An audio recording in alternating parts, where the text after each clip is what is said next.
Oh, no, we got bullied, outplayed. Yeah, it was a lesson in field position and possession, so we got lapped tonight. It was nowhere near good enough.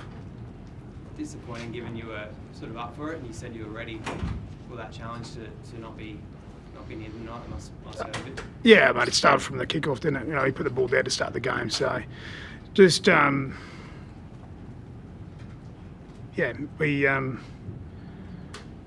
started poorly from the kickoff and it didn't get any better, so there's no excuses. I just spoke to the guys about individually, collectively, we didn't do our jobs,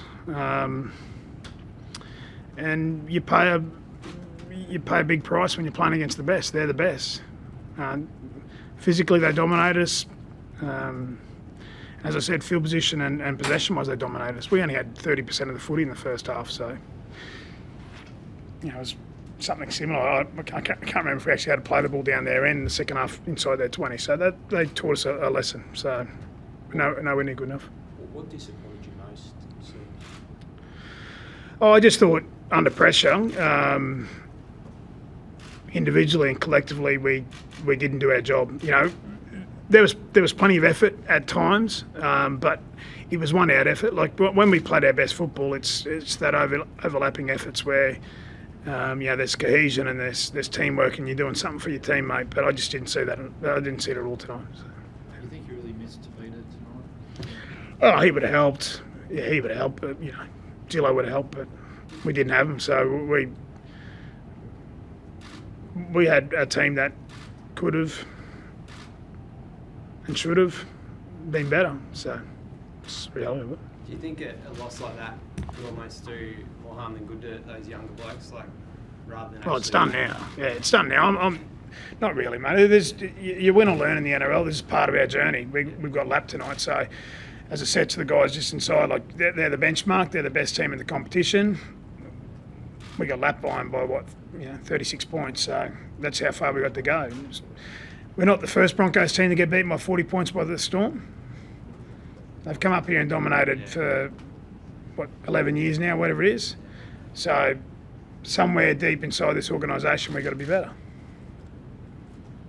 What about the Cowboys, Anthony? That's a game, I guess, you go up there, you had a good performance against them in round 2, but I guess you just wipe the floor with this game and just move on around. No, we can't wipe the floor with this game, mate.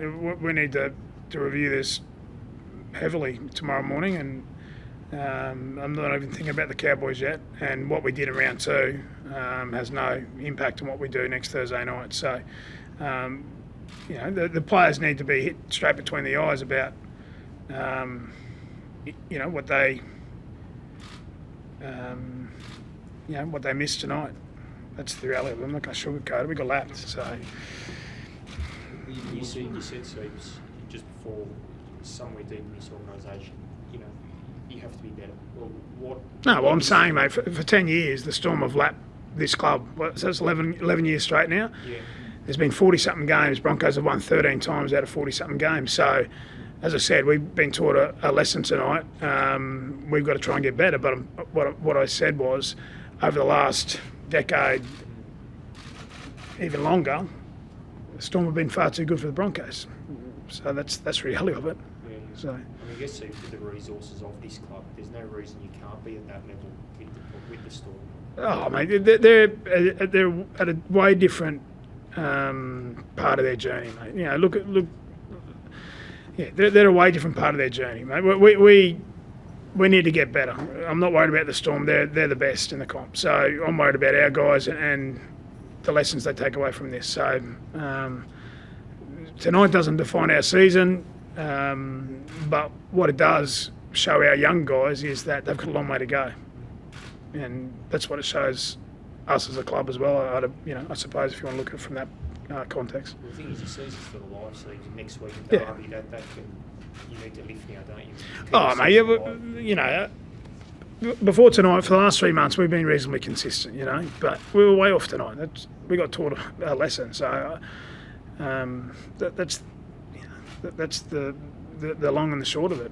They were far too good for us. Physically, they bullied us, and we had no response. And what I've noticed with our group this year is when we're under pressure, we don't have those overlapping effort areas. We, play within ourselves and just worry about ourselves. We don't worry about doing our job for our teammates. So that's part of, that's part of our learning. But as I said, I'm not going to sugarcoat it. It was poor. So. You'll be watching closely Wynnum's game tomorrow with Tom Dearden coming back. Yeah. So see a chance to come back. Yeah, Tom is a chance. Yeah, we'll just see how he gets through tomorrow. Obviously he's been out for maybe the best part of 7 or 8 weeks or something like that. So but Tom's an 18-year-old kid, mate. He's not going to be our saviour. We're not waiting for a Cameron Smith or a Cooper Cronk or a Billy Slater or something like that come back. Mate, let's be realistic. Tom's 18. He's played 4 NRL games. So we'll see how he gets through tomorrow, and we'll go from there. Thank you.